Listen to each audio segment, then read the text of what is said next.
His formal education spans the realms of neuroscience, ethnobotany, and medicine. He has dedicated most of his life to studying the interdependent relationships between plants, fungi, and humans. As an advocate for sustainability, Brian works with organizations who endeavor to have a positive social impact throughout the process of sourcing high-quality plants, herbs, spices, supplements, and cacao/chocolate. The latter being a specialty of not an obsession, he admits. He does make some very fine raw chocolates. In addition, as an activist and entrepreneur, Brian is continually assisting various cutting-edge nonprofit and for-profit entities with brand development, innovative marketing campaigns, special event production and curation, and creative fundraising projects. Please welcome Brian Wallace.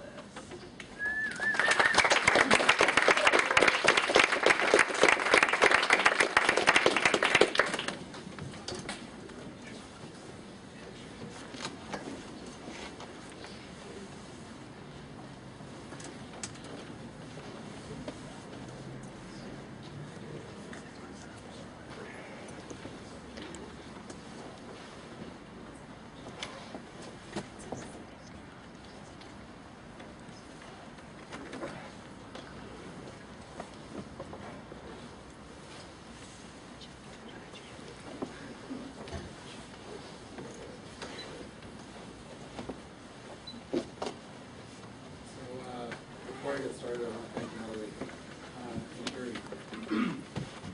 for having me here to talk to you guys, and I also want to thank each of you guys for being here and just showing up. So thank you. So I'm going to talk a little bit tonight about plants, fungi, humans, and you, and kind of us as a species and how we have related to plants over time, whether it's recent time scientifically or our ancestors in use of these different compounds, whether they be in brews, sacred medicines, isolated compounds, or a combination of those things. So the title of this was The Illegal Keys to Your Enlightenment, and basically I wanted to demonstrate your own inherent physiology, your own inherent capability and tendency towards having these mystical or entheogenic or divine experiences.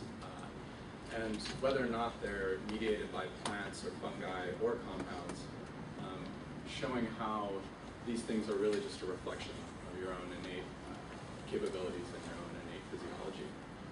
So I want to kind of enlighten the path of where you might be going, where you can go, because I really feel that our species is twisted and turn the planet to manipulate it, to get what we want out of it.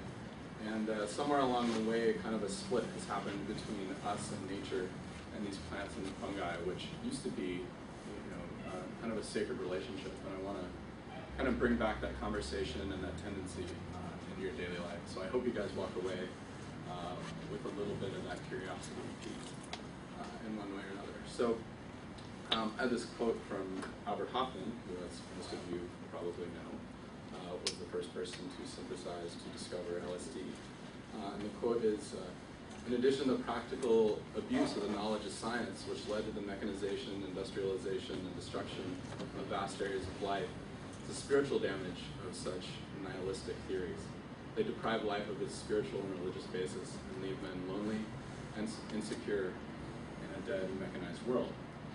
So to kind of get over this separation, I wanted to kind of do a psychoactive neuroscience 101 and again show you how our co-evolution with plants and fungi has shaped us and has also shaped the plants and fungi in turn, how this two-way relationship has been developed.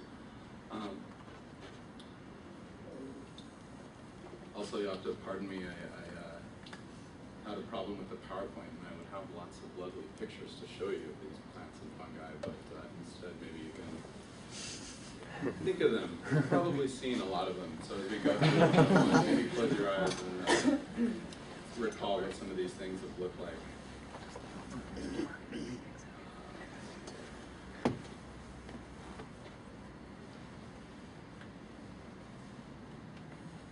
So in biology and ecology, we have this idea of secondary compounds.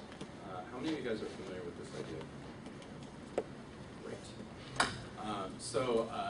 As Nick was going over, a lot of these compounds that are in plants are used for flavorings, for aroma, for medicine. So the oils, essential oils, and some of the different things that Nick were talking about are what we like to call in biology or ecology secondary compounds. So these are compounds that aren't primary to the metabolism of a plant or a fungus. So they're not necessary. There's no reason for this plant or this mushroom to have these things. It's necessary for it to be able to live, to reproduce, to create offspring. These secondary compounds are actually things that are there to enhance a relationship that this plant or fungus actually has with another species.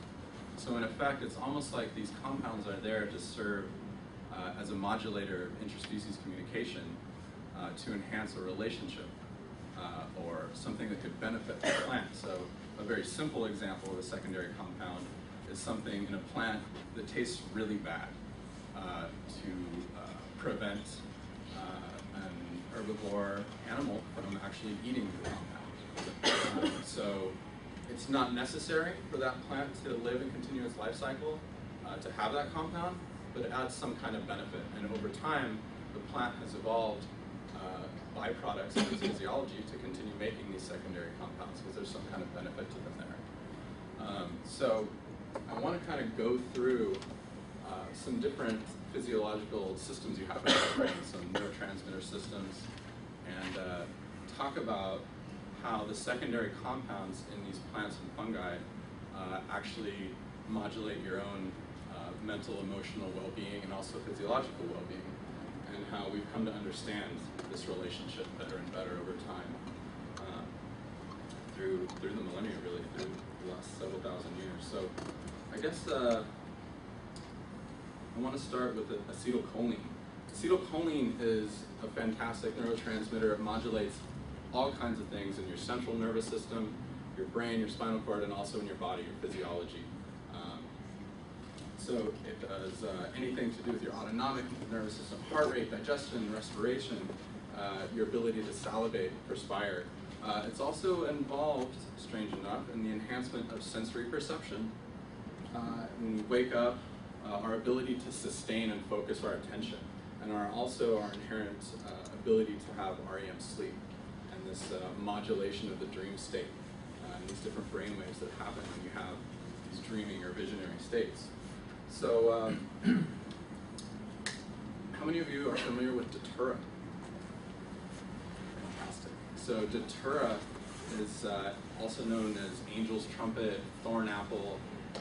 We have documented use of datura for thousands of years throughout the entire planet, basically. It's been used in mead, beer, wine, it's been smoked, it's been used in snuffs, it's been used in suppositories, it's been used in salves, all different methods of ingestion, all different continents. Its dispersal is astounding. So we have atropine, scopolamine, which are both components of datura that a lot of our modern pharmacopoeia is actually based off of. So we have motion sickness, medications, Benadryl, diphenhydramine. All of these things are based off of chemical modifications of these alkaloids from datura. So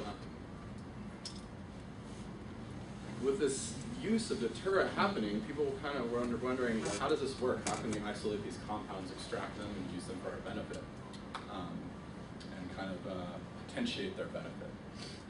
So people were trying to understand, I guess, the pharmacology, the early physiology of how these things work in the body.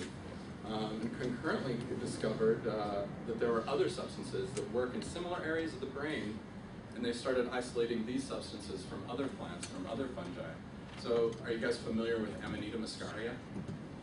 The red mushroom, has the white cap, famous from Super Mario Brothers. You know, thousands of years ago, a lot of people actually believed that Amanita muscaria was the main ingredient, or soma, or hama, which was a sacred brew from different Hindi texts, the Rig Veda. So, Amanita muscaria actually works on the same receptor sites. In addition, I know all of you are very familiar with nicotine, whether or not you use it. In trying to study how these things worked in the body, we isolated compounds from these substances, gave them to rats, mice, dogs, humans, and radio-labeled them or figured out one way or another to track how they were broken down up in the body, and eventually ended up naming these sites in your body after these substances. So if you look in any physiology textbook, in any neuroscience textbook, the acetylcholine receptors are actually named nicotinic acetylcholine receptors and the muscarinic acetylcholine receptors because of the preferential binding activity of muscarine from Amanita muscaria and nicotine from tobacco and what have you at those receptor sites. So this is kind of like, you know, one of the easier examples I wanted to give you guys with this, just to cite this relationship, this evolving relationship on how our bodies work as a mechanism of how the plants work and how these secondary compounds work in us. So I think in the name of saving time, I'm going to skip a couple of these. But, you know, examples for the opioid system, for dopamine, epinephrine, norepinephrine, those systems in your brain being modulated by coca, which is where we get cocaine, by cot, which is where we get methadone and methylone, which some of you might have been hearing about crazy stories in the media recently about you know, some of the designer drugs that are coming out with some really nasty side effects. These come from cot, which is an ancient Sufi plant. We would chew the fresh leaves of it, so they extracted the chemical from it, added a couple molecules to it, or added a couple atoms to it, and made it much more potent and potentially more toxic. And I feel in the next decade or so, we're going to have a much better understanding of how that system in the body works as a result of a lot of people taking the substance recreationally, and unfortunately having a lot of really terrible, terrible side effects. Have you guys heard about this substance? Methadone, methylone? Some people, yes, no? Okay. It's worth a Google. So, cannabinoid system is an easy one. Cannabis having, you know, over 100 secondary compounds that aren't necessary for the physiology of cannabis, but for thousands of years, humans have been learning different ways to just get more of those out of the plant. You know, you guys all live in California, and I'm sure you know what I'm talking about. So, cannabis is really interesting because we isolated some of these compounds from cannabis, radio-labeled them, followed where they go in the brain, followed where they go in the body, and identified these CB1, CB2, and all kinds of other neuroreceptors in the brain that are responsible for modulation of pain, modulation of anxiety and emotional states of well-being. And like many of these other plant-based compounds, many of these secondary compounds, we isolate them, figure out how they work in the body, and then a few years later, we figure out that there's actually an endogenous counterpart to this in ourselves. So for cannabis, we have a compound called, or for the cannabinoid system, we have a compound called anandamide. How many of you guys have heard of this substance? Yeah, a couple of people. So anandamide, ananda being kind of a Sanskrit derivation of the word bliss. So anandamide mediating various states of bliss, of which many of you may be familiar with after ingesting various types of cannabis. But anandamide is actually an endogenous chemical, an endogenous neurotransmitter that you have in your body all the time. You guys inherently have this in states of emotional bliss, whether or not you're ingesting cannabis. And conveniently enough, we've also, now that we've found how anandamide works, we've started looking for anandamide in other things and trying to understand more of this relationship of how this may have become a part of our physiology. So we found out actually that chocolate contains crazy high levels of anandamide. which makes sense because I don't know about you guys, but chocolate is blissful, delicious, good. So, another fantastic example of that. Let's see. So I'll talk about a little bit about GABA and GHB before getting into some of the serotonin, serotonergic psychedelics, which you might be a little bit more interested in. So the GABA system. You guys familiar with GABA, gamma-aminobutyric acid? It's a main inhibitory neurotransmitter in your brain, and so GABA is responsible for all kinds of things in your nervous system, and it's also responsible for your ability to regulate your muscle tone. And in the 90s, you could go to GNC down in the mall, and you could buy yourself a nice big bottle of this workout supplement called GHB. And some people figured out eventually that you could take this stuff and instead of taking it for its intended use right before you go to bed to help you build muscle tone, you could take it and it felt really good. And people started using it recreationally, and it kind of got a bad rap as a date rape drug when combined with other GABA agonists, alcohol, benzodiazepines, because of the synergistic effect that can happen when you combine these substances, which really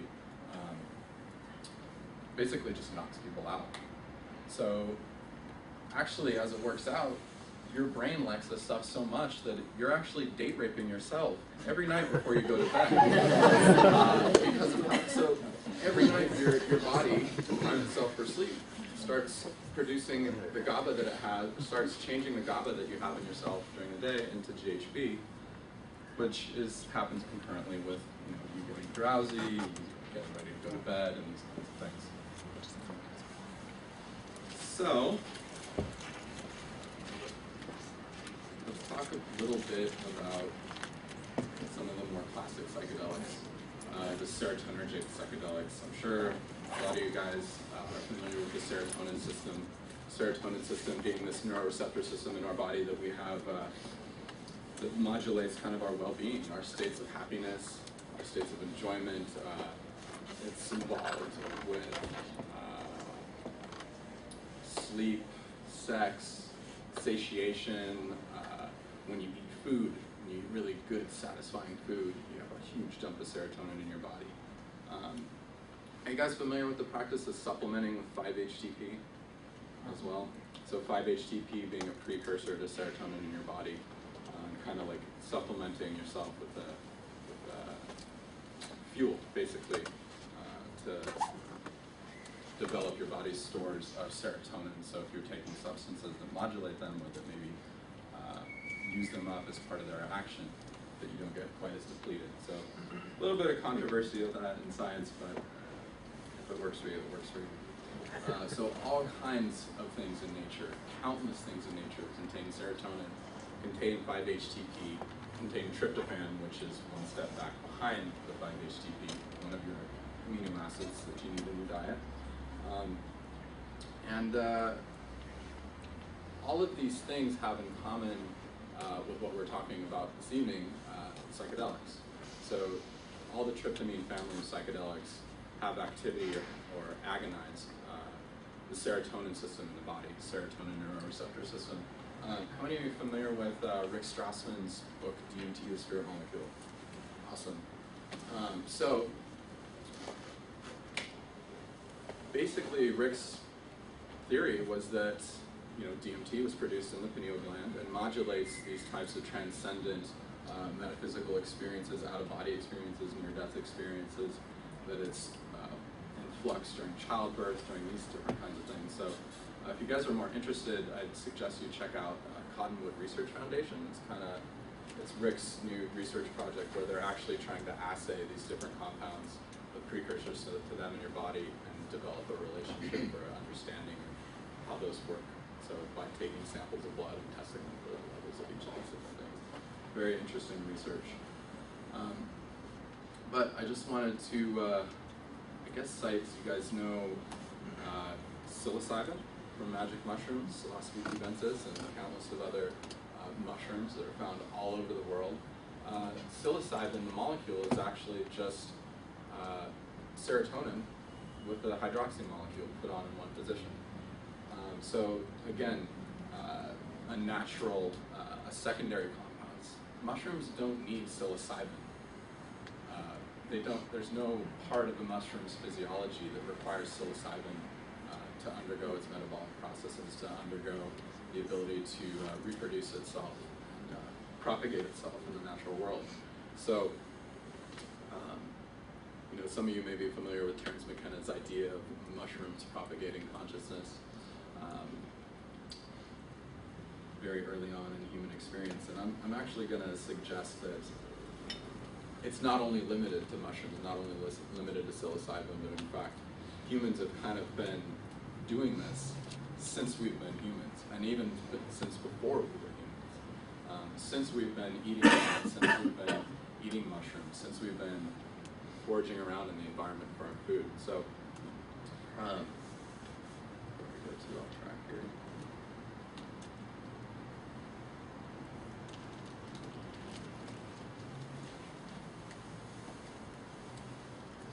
I guess the point that I wanted to make with the DMT stuff, by extension, 5-methoxy-DMT and 5-hydroxy-DMT or bufotenin, all of these being contained in countless examples in the natural world. We see these in plants, we see these in almost all mammals as part of their physiology. These are endogenous neurotransmitters that we have in our body at all times.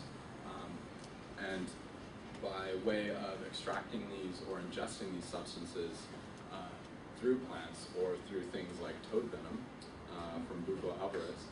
You guys have probably heard of the toad licking, which, by the way, you should never lick one of these toads. It's called toad venom for a reason. This whole idea that you can go out and lick the toad, it's going to make you incredibly sick. There are reports of people actually drying the stuff and instead of smoking it, snorting it, and going to the hospital and almost dying. It's venom, regardless of whether or not it has 5-methoxy-DMT in it. So be careful as you go and play with these things. But in any case, the point that I wanted to make is that these things are all over the place. The number of species that DMT, 5-methoxy-DMT, and bufotenin exist in are countless. You guys know the plant mucuna pruriens, or velvet bean. It's a kind of one of these superfoods that's kind of trending right now and becoming more popular. You can go and buy a big bag of powder of it and add it to your smoothies or add it to your supplements. It's kind of like a cornucopia of all of these DMT, bufotenin, 5-MeO-DMT. It contains all the precursors to your favorite neurotransmitters, your body, tryptophan, 5-HTP. It actually even contains nicotine. But in any case, try it. It's fun. It's not a psychedelic effect, but you can kind of feel. What's that called? It's called mucuna pruriens. Pruriens, or velvet bean. It's a legume. It's a tree that grows and it has big beans on it that grow about that big. How do you spell mucuna? Thank you. M-U-C-U-N-A. Oh, it's Also not called velvet bean. It does contain DMT, yes. And it also, it's been used as an adjunct to ayahuasca brews for that purpose. So I'm sure you guys are familiar with ayahuasca. I touched on that one yet. Ayahuasca being a South American brew that contains DMT and an activator in beta-carboline that basically inhibits the breakdown of DMT. So when you ingest DMT in your stomach, a lot of people think that it actually is broken down by this enzyme that you have in your gut. There are a lot of people that have actually taken 5-methoxy-DMT and DMT orally and found it to work just fine, if not in much higher doses than what would have otherwise been needed with the ayahuasca vine or with the inhibitory part. So, yeah, something to know, something to be aware of. Cocoa? Cocoa, chocolate, you talk about it all? Cocoa and chocolate, yes, I could talk. I have whole presentations on that. Cocoa and chocolate. Cocoa and chocolate is actually really interesting because it has, like ayahuasca, its own MAO inhibitor, which we're only really starting to understand the use of. So chocolate, when it's raw and minimally processed, not heated to really high temperatures, which almost every chocolate you have now is the beans are roasted before they're even started to be processed. Breaks down a lot of these things, but chocolate is almost like its own ayahuasca. It doesn't contain any DMT, but it contains tryptophan and any number of neurotransmitters and neurotransmitter precursors. It contains the anandamine. It contains all kinds of yummy dopamine, epinephrine, norepinephrine stimulating compounds that make you feel really nice. And it does not.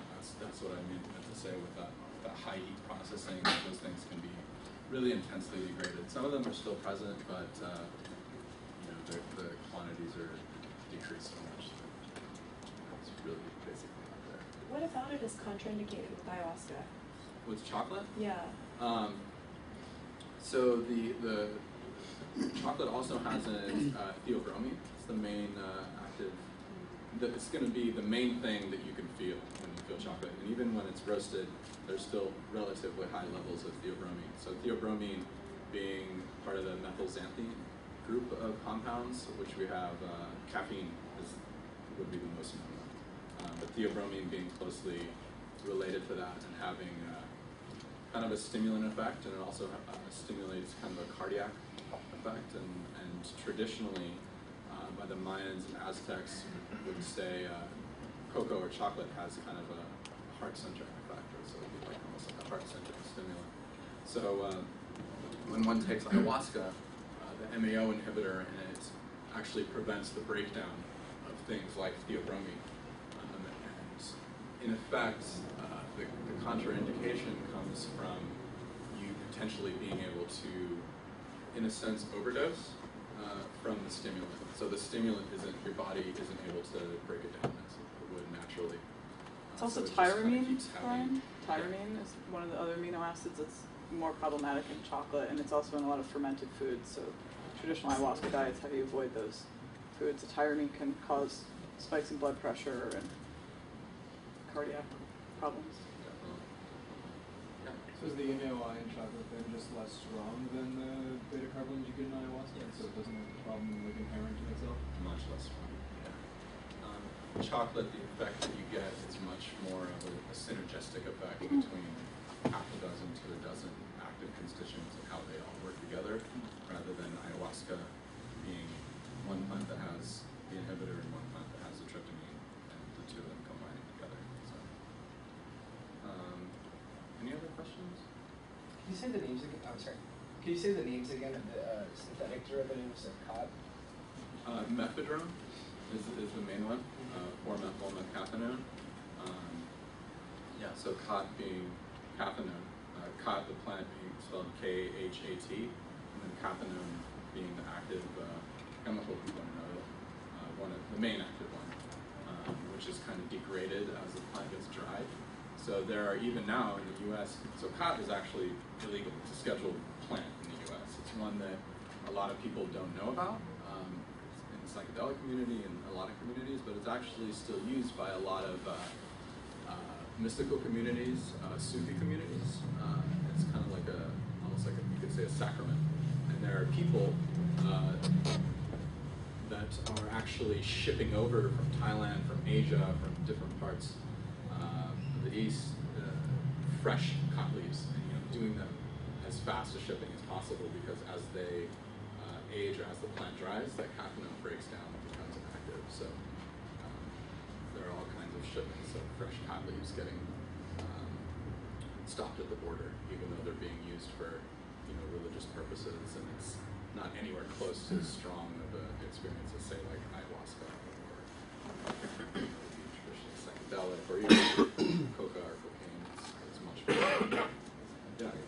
Pretty much all of Yemen and Somalia choose it like daily too. It's hugely used as just a moderate stimulant throughout the Middle East. For cottage. And those derivatives of it, is that when there's sometimes called bath salt? Yeah, bath salt. So that would be the generic term. So people selling these chemicals as bath salts because their legality, they're not, up until recently, they weren't scheduled substances, they weren't illegal substances, they were very new synthetic compounds, derivatives of the cotton plant, or from other sources.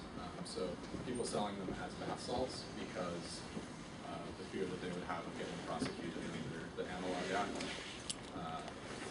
if they were selling them as a substance that one could just get high off of. You guys, does that make sense? I don't need to go to the Analog Act. Okay. Any other questions? Have there been any recent insights the whole kind of DMT theory? And I was kind of just curious, like, do we know where in the body DMT and the other, like, 5-MeO is being produced and moved around, or is it all in the brain, or is it different organs? We don't know for sure.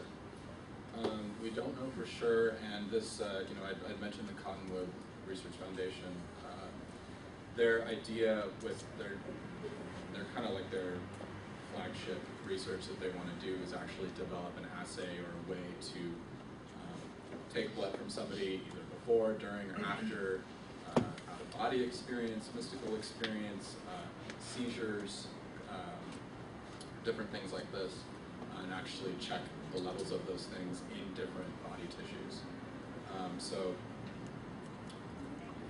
Rick's research is interesting because it got a lot of ideas to the surface and to the masses, but really we actually don't know if the pineal gland produces DMT. We don't really know that yet.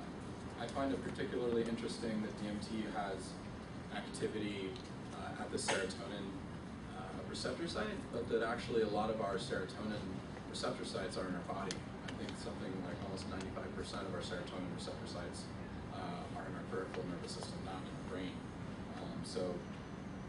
The idea of DMT modulating out-of-body experiences is a really interesting area of research. 20, 30 years from now, we might have a completely different understanding of how humans interact with their vessel, their actual physical body. It's also worthwhile to note the sigma receptor system, which is a new receptor system. Have you guys, any of you heard about this? So the sigma receptor system being an endogenous receptor system that is really just kind of being elucidated, or the functioning of which is really just starting to be worked on. And they found that 5-MeO DMT and DMT are endogenous and very specific ligands or keys to the keyhole that is this receptor site, the sigma receptor site. So it's, again,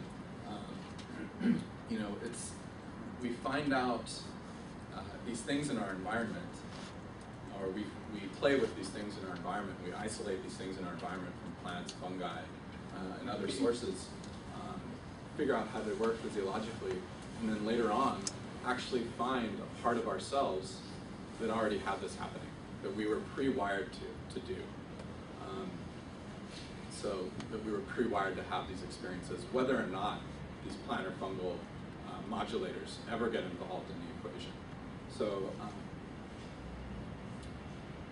I guess just to close it up, my hope is that you walk away with the understanding of how these things have shaped the consciousness of us and our ancestors, and how you can connect with these tools, connect with these helpers kind of on a deeper level, and maybe become stewards of them in the future.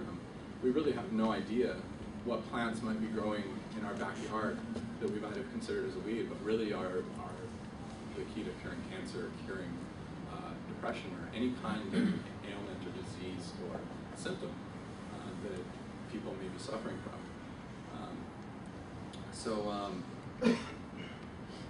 I kind of want to close it up too with this quote from Pierre de Chardin, that is, we're not human beings having a spiritual experience, we're spiritual beings having a human experience. So from what I just showed from all of these different plants and fungi, I'd like to kind of invoke the idea here that entheogens, they aren't simply just a plant or a mushroom or a substance, a compound that we can ingest, but really they're actually tangible reflections of your own nature, of your own spirit. And by developing your relationship with them, you're in turn developing this relationship with your own divine ecology and your own kind of higher self.